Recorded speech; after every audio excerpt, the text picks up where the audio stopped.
About ready to get started? Good morning. Thank you for coming. Zoomers, you are muted. Please stay muted. At the end, if you have questions, put it in the chat. I'll monitor the chat. People in the room, if you happen to have cell phones, if you could please silence them, would be greatly appreciated. Mine too. And so Marianne Eaverly, did I say that right? Eaverly is going to speak to us today. And there you go. You can take it away. Okay, thank you very much. I'm Marianne Eaverly. I'm retired from the University of Florida Department of Classics. I'm a classical archaeologist, or I was, I guess now that I'm retired, I'm not, but I was a classical archaeologist.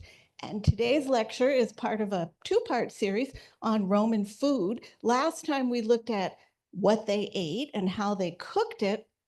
Today we're going to look at a special event in the Roman dining world, the banquet. This is not something that happened every day. This is for special occasions, but this is probably the aspect of Roman dining that you know the most about because this is the one that Hollywood loves to show. So we'll start.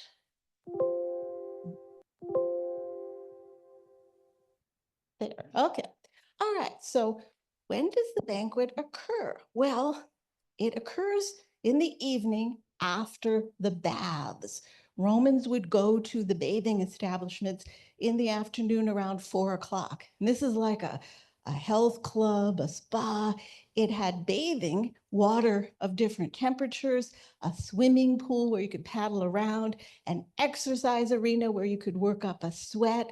So this was the great social aspect of the evening. But while you were there, we learned from some of our Roman writers, if you were a certain kind of person, you might try to fish for a dinner invitation.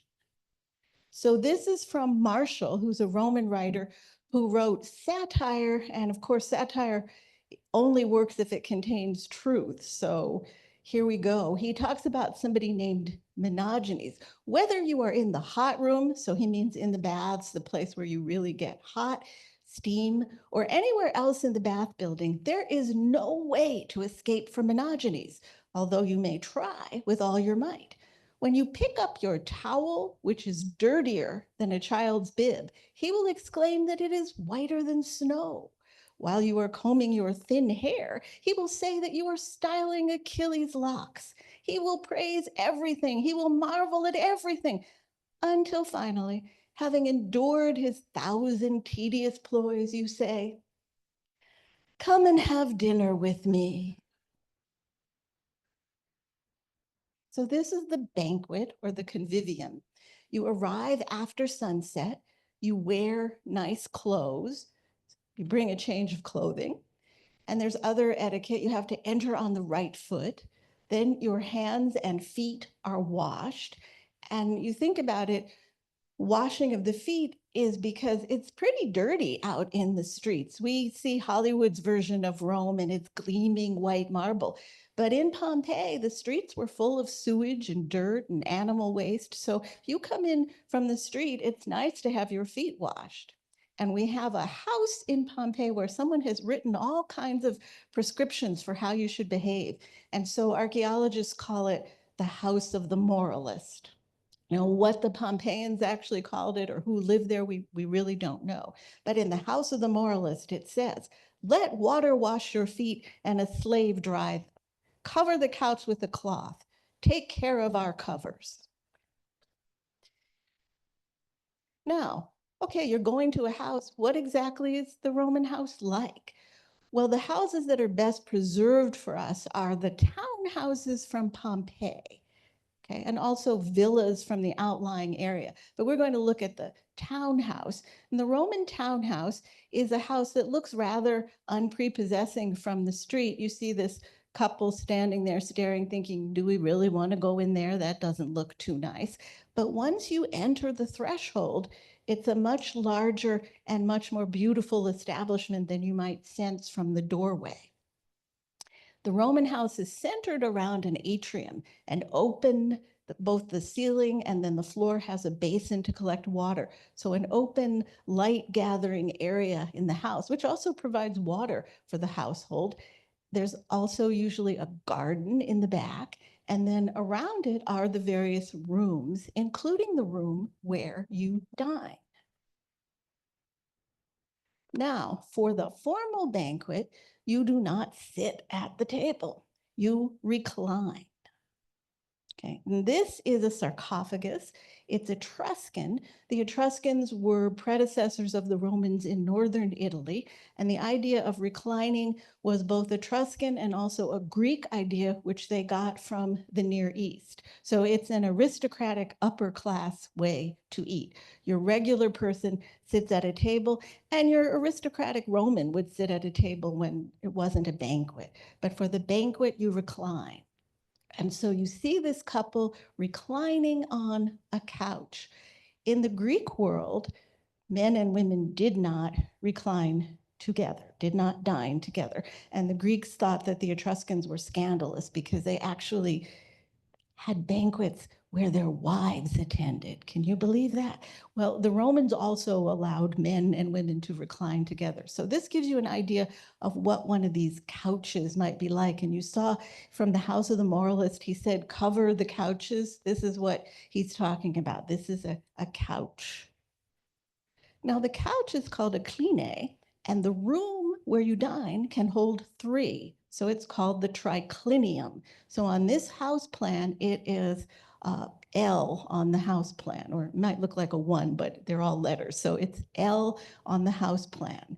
And that is the room where the 3 couches would be arranged for the banquet.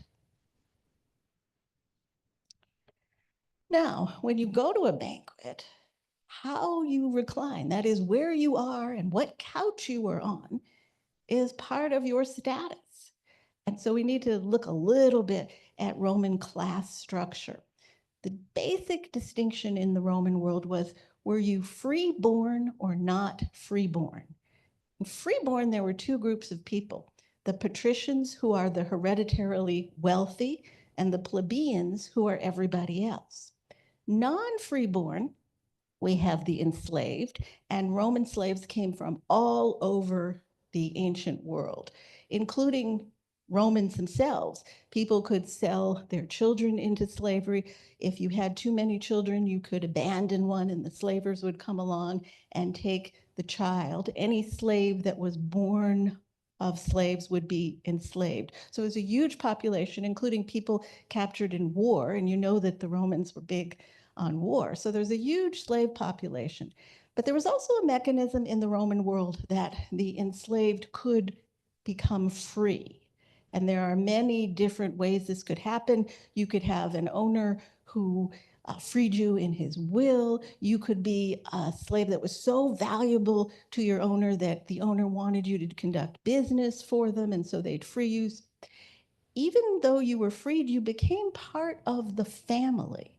So you got a status called freed. You were a freed man or a freed woman, but your family connections were with the family in which you had originally been enslaved. So these are the categories. And so where you are on the couch is very much dependent on who you are in terms of status. So if we look at this chart, couch placement status, and the slide on the right is in German, but it shows you the people, the angle that the bodies recline.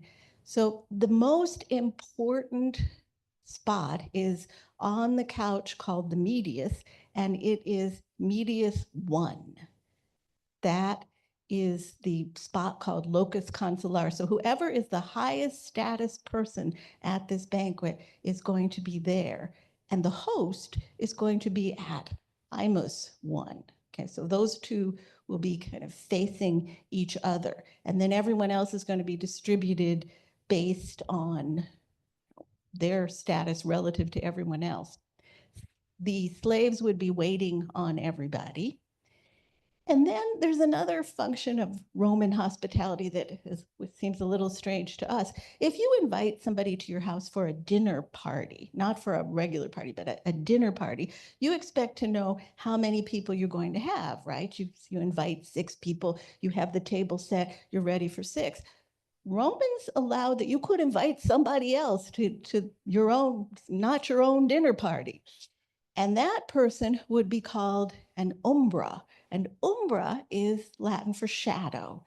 So you could bring a shadow. The shadow wouldn't get to recline. The shadow would have to sit behind the couches, but you could bring a shadow, which you can imagine. I can't imagine having my dining room all set up and inviting people and thinking, we brought Fred and we brought Jane. No, but that was the Roman way of doing things. It was in the evening, so you need illumination. The Roman house did not have burning torches. I've seen some Hollywood versions where they seem to have burning torches inside the house, and one wonders how that could work. But they had lamps. And these were oil lamps. And what was the oil? Olive oil. So these are burning oil lamps, and some could be very decorative. You see some bronze examples. You wouldn't want to just hold the lamp in your hand during the whole dinner party. So you have a lamp stand, as we see on the right, and you have a more elaborate version of that. It's like a candelabrum where you can hang the lamps. And these are all preserved in the eruption of Vesuvius. So the dinner party would be lit by these lamps. They couldn't light them by candlelight because they did not have candles. So that's a different technology. Okay, now in the fanciest banquet, you actually had somebody called a nomenclator, and this person's job was to announce the courses. And what were the courses? Well, you'd have an hors d'oeuvre, you'd have the first main course. The second main course is what we actually call dessert. Then there you had gifts. It's like a child's birthday party, where you used to get those little, I don't know what they do now because they're way more elaborate than when I was a child, but you get a little gift bag. So the host would give you little gifts. And then the commissatio, the drinking party, where people would really start to consume wine. And there would be someone who would decide how many glasses and how much the wine should be cut with water and all of these kinds of things. But this was basically a drinking party. Okay, now our friend Apicius, we met him last time. There's a cookbook from the 1st century CE that has recipes, and he gives us some menus. So for hors d'oeuvres, how about a little sea urchin baked with bay leaf, honey, and remember garum, that's the fermented fish sauce that the Romans used to season everything. So the Roman palate is not what we would expect from the modern Italian palate. It's much more of a sweet and sour palate. Cabbage boiled with pepper and the ever-present garum, coriander, sprinkled with pine nuts and raisins. And then remember the dormice from last time. Dormice are these really cute little things. Once I was talking to my class and I said, well, we can't really have a Roman banquet because we can't provide dormice. And one of the students said, we can go to PetSmart, we can get hamsters. But we did not, but that's what they look like. And remember, last time we saw, they actually kept them in the house in jars and fattened them up. So you could have dormice stuffed with pork, dormouse meat, pepper, pine nuts, and garum, okay, roasted into pot. Okay, so that's delicious. First main course is some kind of meat, and Apicius gives us a recipe. Now, this recipe doesn't seem so far off the mark, especially this time of year.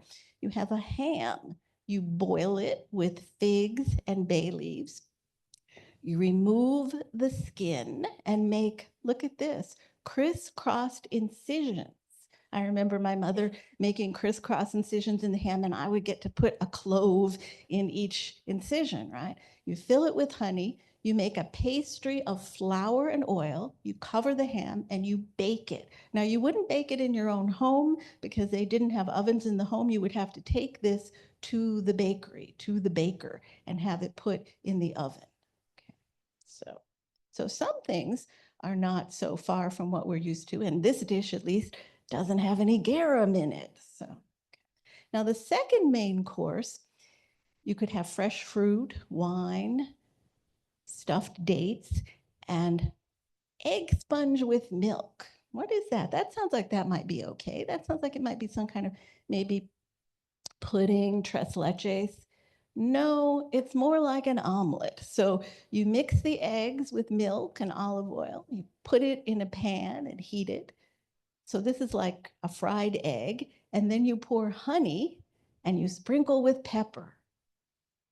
Okay, so yeah. And remember, they didn't have refined sugar. They didn't have chocolate. So desserts have to have honey. They have to have fruit. That's what they were limited to. And they also didn't have the super refined kind of flour that we have that enables you to make light, fluffy cakes, things like that. So what did you eat with? These are utensils. You could have spoon and knives, and these are actual spoons and knives from Pompeii. You couldn't have a fork because remember, the fork doesn't come into Western dining habits until much, much, much, much later. So no forks, spoons and knives. And Ovid, who's a Roman writer, says, take the food with your fingers. This is the usual way to eat, but do not soil your face with your dirty hand. So don't just smash the food in your face. Be a little more delicate than that. Now, it's a long evening. You don't want the food to get cold. We have chafing dishes, right? Well, this is an ancient chafing dish. It's a food warmer. What it is you see the little doors. You open those little doors and put the wood in there for the fire, but above that is a shelf, and the food dish rests on the shelf. So you have this beautifully decorated food warmer. Now, the next thing I'm going to show you, I'm going to have to give a little disclaimer here. In our society, the next thing that I'm going to show you would 100% be in the category of obscene. But we are dealing with the Roman world, in which it was commonplace and not obscene. And it has to do with different attitudes on our part and their part to the nude male body. So I'll just give you a warning: if you don't want to see a nude male body, turn away for this slide, and I will turn. All right. All right, what is she going to show us? Here it is. This is a serving tray. Now, you might think, okay, somebody had this, novelty serving tray. No, this was one of a set of 9 that were found, and there are other similar types of serving trays. And in fact, the nude male body, and in particular, the nude male sexual organ, was everywhere in Pompeii, including on the walls, on the streets, everywhere. So this would not have shocked anyone to have this in their home, holding the food at dinner. I'll just go into the details on this. The way in which the man is portrayed has to do with the fact that he's shown as being poor. He's a slave. He's not an aristocrat. And that's the way he's shown. And he's actually supposed to be a pie seller, but he's holding the food for our banquet on his tray. Okay, so I'm moving away from him. Okay. The House of the Moralist has all of this etiquette written on the walls. So he says, take those lustful looks, because we have men and women dining together. Take those lustful looks and sweet flirting eyes from that other man's wife. A modest expression is more fitting. Okay. And this is good advice. This is the second part. Anyway, please put off those boring quarrels. And if you can't, then go home and take them with you. So no angry debates at this dinner party. So you can see that's why archaeologists have called this the house of the moralist. He has so much to say about how you should behave.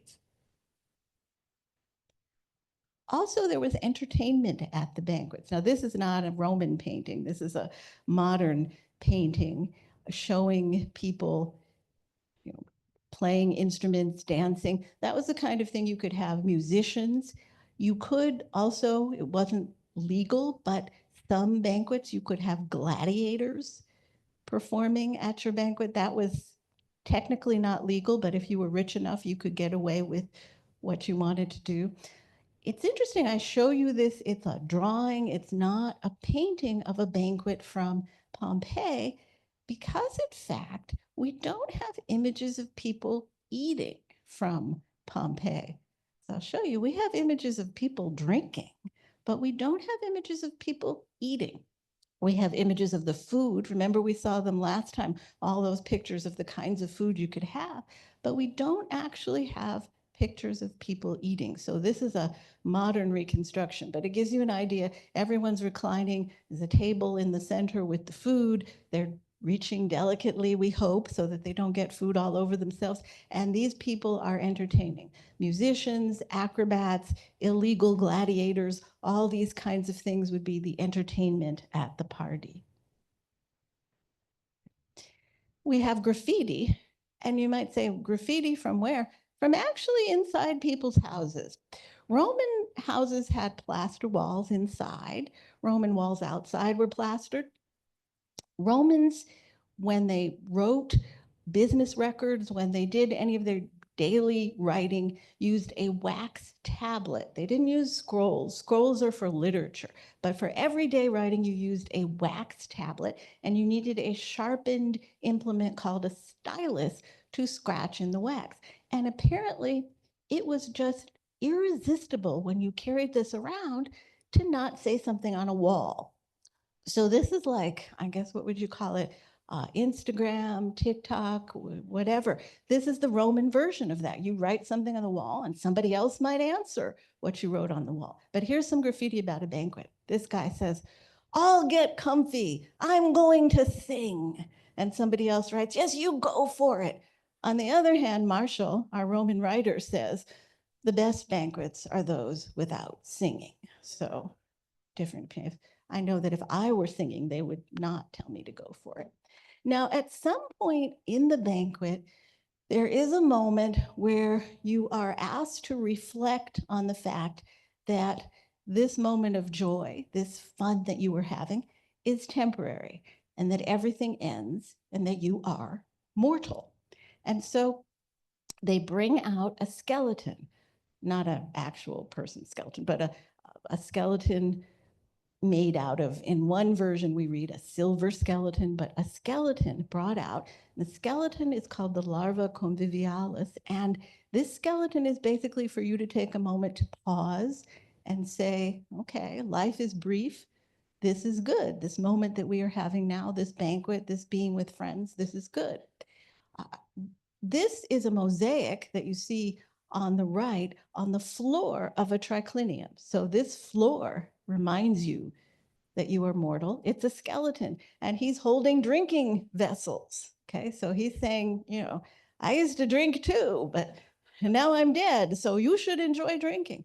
And this on the left is a silver drinking cup decorated with skeletons. So while you're drinking, you're seeing the skeletons. So this is really a moment to reflect. This is another mosaic from a floor in a dining room. And this one, death is the great equalizer, right? It's a plumb bob, it's a level, and you have as the weight a skeleton, a skull, and on either side, on the right side, you have the robe and the staff of the rich man, and on the left side, you have the things of the poor man. But it all balances out by what? Death. The rich die, the poor die. And the wheel is kind of the wheel of, call it not the wheel of fortune, but the kind of karmic wheel of the universe. And the little butterfly is the spirit. So all of this is designed to tell you, have a good time, but remember, you are mortal. All of this will end. And you were supposed to have a good time. That was part of it. As a guest, your duty was to act like you were having a really good time. And as the host, your duty was to act like you were having a really good time, despite the fact that your guests might have brought 50 other people. You were just everybody's supposed to be having a good time. Now, in the Roman Empire, there were a lot of things that you couldn't talk about, right? You're not going to say, don't you think that Emperor Nero is a fool? That would not have worked. So they needed some conversational topics. Now, in Pompeii, one of the things you could talk about is local politics, because there were elections for local officials, and you could certainly talk about that. But we have a list of conversational topics that were discussed during times when you couldn't say very much about other things. So, for example, why is A the first letter of the alphabet? The perennial, which came first, the chicken or the egg? Why does drink satisfy hunger while food makes one thirsty? Why is a priest of Jupiter forbidden to eat raw meat? Did Alexander the Great drink too much? I used to, with my students, come up with what I thought was, one for us is, why is it when it's broiled and it's a steak, it's called tuna, but when you buy it in a can to make a sandwich out of it, it's tuna fish? Yeah, they looked at me like you did too. But then the internet ruined that for me. A student just Googled it during class and said, oh, well, tuna fish is a grade of tuna. So that was the end of that. But anyway, so these are some of the things you might discuss in lieu of saying something about the emperor. But also the rooms themselves were decorated. These are actually 2 triclinia from a home in Pompeii. This house had 2. And they were decorated with mythological scenes, so that could also provide a source of conversation. Now, we might expect if you're eating, you might like a tranquil mythological scene, maybe some nymphs, bopping through the woods. But no, these 2 dining rooms have images of mythological sinners. These are individuals, at least on the one on the right, individuals who so went against the gods that they were perpetually punished in the underworld. So in the red room on the right, you see, it might be hard to make out, but there's a man in the edge of the picture who's actually draped on a wheel. And that is Ixion, whose punishment was to constantly be revolving on a wheel. And you might think, well, that's not too bad. But if you've ever gone to any of those rides, the saucer things, don't you want to get off eventually? Well, he could never get off. The other room, the yellow room, is mortals who did bad things or whom the gods were angry with. And so at the far wall, what you're actually seeing is poor Pentheus, who's being ripped to shreds by his mother and her friends because they had been whipped into a frenzy by the god Dionysus, because Pentheus did not believe in Dionysus. But you know, sitting down, having a nice meal, and you look over and you see somebody being ripped to shreds. But this is wrong. Also, you notice in these wall paintings, there are views that look like they're out a window. That's because these rooms had no windows. The interior rooms of a townhouse, because there's a townhouse right next to you and on the other side, so you don't have windows like that. So these wall paintings also provided a kind of window. Now, you may have heard that the Romans would, at these banquets, stuff themselves, and then they would go to a special room called the vomitorium, and they would be made to throw up so they could go back and gorge themselves again. And here you see, this is an actual wall painting. Again, you don't see the food. It's a banquet, but you don't see the food. This is a Roman wall painting. And the person on the far right in the red is being helped by a slave, and this person may in fact be throwing up. But there is no special room in the Roman house called the vomitorium. There is, however, a word in Latin, vomitorium, which has a specific use. And that is, vomitoria are the exits and entrances to the amphitheater. Because when you leave, you get spewed out, right? You get vomited out of the Colosseum. So it has nothing to do with Roman dining, but you'll hear that all the time, that they had this special room. They did not. It's a technical term that refers to entrances and exits in amphitheaters. I know that's disappointing to you, but now, banquets can get messy, even if you're being nice. You know, you're trying very hard to pick up the food. And so food would fall on the floor. What fell on the floor stayed on the floor. They didn't have the, what do we have, the 5-second rule? You know, you can grab. No. What fell on the floor stayed on the floor, and that was offered to the gods. So that food was a form of sacrifice to the gods. This is a mosaic from a dining room that we call the unswept floor mosaic, because it shows you all the little bits and pieces of things that might have fallen from a banquet. And there are different versions of this. There's even one where there's a little mouse on the floor going around. So I was thinking about this. This might be great for, you know, modern kitchens, right? It's something for, you know, but this was in the dining room, and it wasn't just the idea that, you know, the floor wouldn't get messy. This is actually saying, this is all the kind of bounty that you can have at this house. And it's also saying, all of this we offer to the gods. So it's got a religious connotation as well. All right, leftovers. Now, you know, in modern dinner parties, we kind of push leftovers on people. Like if somebody will say, that was the best chicken I ever had. And, oh, well, take some home with you. Even if the person was just saying that and they don't really like your chicken. But at the Roman banquet, what you didn't eat, you could take home with you in the napkin that you brought with you. But here we have from Marshall, someone who abused this situation. He says, you rifle through every dish that's served. Sow's tits, pig's ear, enough woodcock for two, half a mullet, and an entire pike. And this gives us an idea of stuff that people ate too. Filet of moray eel, a pullet thigh, a dove dripping with sauce. When it is all wrapped well between the corners of an oil-soaked napkin, you pass it to your servant who carries it home, while we remain seated there and can do nothing. Give us back our meal. If you have even the slightest shame, I did not invite you for tomorrow. So here's somebody who's just, hey, that looks good, and that looks good. You know, there's the idea that somebody goes to a buffet restaurant with a little plastic bag in their purse and start. This is basically what this person is doing. He's taking all the food in his napkin, and then he's going to take it home. And what is the host doing? Just, you know, nothing. The host isn't saying you put that napkin down, no, you can't do that. So, but you're not going to invite this person again. Okay, the gifts. What kind of gifts would you get? Well, maybe little dice, just little things.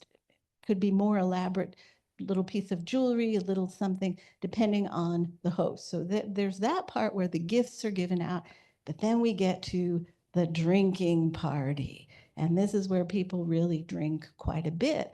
Again, not quite the way we think of a drinking party, in the sense that this wine was always cut. Nobody drank straight wine. You were a barbarian if you drank wine without cutting it. And the host could determine, or they could elect somebody to determine how much the wine would be cut for a particular banquet. It could be cut with water, it could be cut with honey. I mentioned before, unfortunately, it could be cut with lead syrup. Okay, but so this is the drinking party, the end of the evening. And this is from a house where somebody wrote on the wall, hooray, look here, hello everyone, I'm drinking, you know? And so you can imagine people come to your house and they can write on the walls in your house. And so we do see the drinking party. So here is the drinking party. You can see holding cups, drinking, but we don't see people eating. And we have the equipment for drinking. The silver vessels come from one of the treasures that have been found.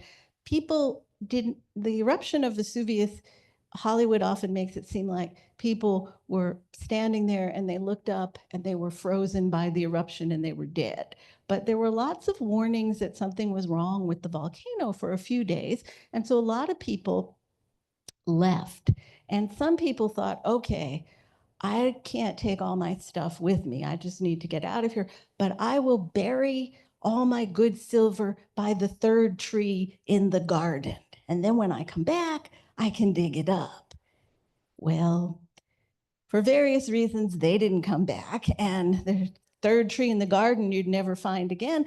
Lucky archaeologists found it, though. So these are, we call them treasures. The beautiful silver vessels are from the Boscoriale treasure, but there are several of these that were found where somebody had deliberately buried them, thinking that they would come back. What you see in the painting is one of these silver sets painted, one of these silver drinking sets painted on someone's tomb. And this was a person who was a government official in Pompeii. And part of his tomb decoration is to show you that he had, he was an upper class person. He had a silver service. When I was growing up, I mean, my mother was very proud of the silver tea set that she had. So this is almost the same thing, although these are for drinking. And I'll just show you a few of the examples. Roman silver work was very beautifully done. This is, again, a drinking cup, silver. And when we talk about metal work in the ancient world, primarily it's pretty much more metal than what we're used to. A higher percentage of the actual metal is in use. So when I say silver, it really is silver. And here you see one decorated with grape leaves, and then one made out of glazed clay, but still drinking vessels for that party. And here you see some more drinking. And then this is one of those lovely coincidences that you get. So you see the people reclining for the drinking party. You see the painting of the silver vessels on a table. And look at that table. And then on the right, this actual table was found at Pompeii. So it's just a nice, coincidence. They're not making things up in the paintings. These are the actual kinds of things that they used. Now, you don't have to dine in your triclinium. You could have an outdoor triclinium, and this is a summer dining area, which actually has a pool in the center. You look at it and you say, huh? Well, those slabs of concrete, those are where the couches, they are the couches. You'd put some kind of mat or cushion or something on them, and you could have the food floating in the water. And in a nice little connection between the decoration and what you're doing there, you see on the far right, the wall painting is a painting of Narcissus. And you may be familiar with Narcissus. He fell in love with his own image and wasted away looking at his reflection in a lake, a pond. So there's a painting of Narcissus gazing at himself. But when you are there in this triclinium and you look down in the pool, you see yourself, right? So there's a little reflective moment there as well. So you could also dine outdoors in the summer months. And we read of wealthy Romans who lived in spectacular villas outside of Pompeii, who had a separate dining room for each season of the year in their house. And they would send a message to their servant to get the particular room ready. Guests were coming. So luxury living. Now, the most famous banquet of all is the one that's given to us by the Roman writer Petronius in his work, the Satyricon. And the Satyricon is a satire. But remember, satire doesn't work unless there's an element of truth in it. You don't laugh if you don't recognize parts of what's going on. So the Satyricon is the story of a wealthy freedman named Trimalchio. Now, freedmen could often amass wealth in excess of what a patrician might have, a hereditarily born wealthy person. But they were always looked down upon by the patricians and even by the plebeians because they had once been enslaved. So no matter how much money they had, they were not looked at as people with class. So this is a satire of the excess of Trimalchio. However, as I said, there's always truth in excess. So here is the banquet that's part of Petronius's Satyricon. The Banquet of Trimalchio starts out with a silver donkey with a platter carrying roast dormice in honey and poppy seed, sausage lying on a plum and pomegranate background, and olives. There's a wooden hen that's nesting on eggs made out of pastry. There's a zodiac tray. And the zodiac tray, for example, the ram's testicles would be Aries, the barren sow's womb is Virgo. So this is a zodiac tray of food. A whole boar with piglets made from pastry. And they actually have people come out and hunt the boar with nets and then cut it open and the birds supposedly fly out. There's a hog filled with sausages, boiled calf that's wearing a helmet, and a slave dressed as Ajax carves it with his sword. Fertility god Priapus. Priapus is a god, well, you probably can guess by the name, but he's a god whose most famous attribute you can imagine. And so again, when I say that images such as our pie cellar were perfectly typical at a Roman banquet, Priapus is perfectly fine, the banquet. Chicken with goose eggs, pastry birds stuffed with nuts, pork disguised as goose. Remember, disguise is an important part of these upper class Roman meals. Is it what it's supposed to be? Is it what you think it is? What is it? So this whole thing is over the top and yet not totally over the top, right? Water jugs. This is another bit of disguise. The water jugs have oysters and scallops in them and snails. And then apparently a last minute addition to the banquet. There was a rooster that crowed too early. This is a bad sign. So they killed him and poached him. Okay, so very elaborate banquet. And we read about the emperors having even more elaborate banquets than this. But even in a small town like Pompeii, the banquet would probably have some pretty sophisticated food. Not an every night occurrence, again, a special occasion, but one for which you had a special room, you had special silverware, you had special food. And again, in the middle of it, you had a special reminder that it was a special occasion, right? That these things should be celebrated because you don't know how long you'll be able to enjoy them.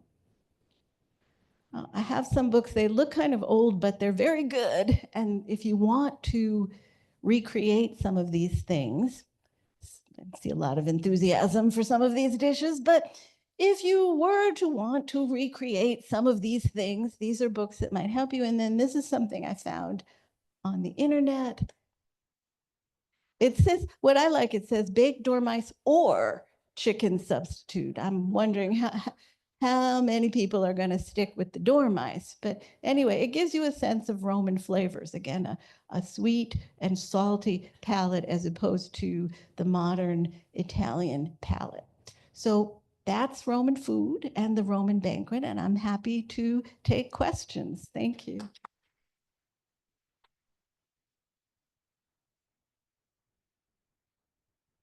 No, then I need to answer, right? You have a question? Okay, did orgies automatically follow the banquets?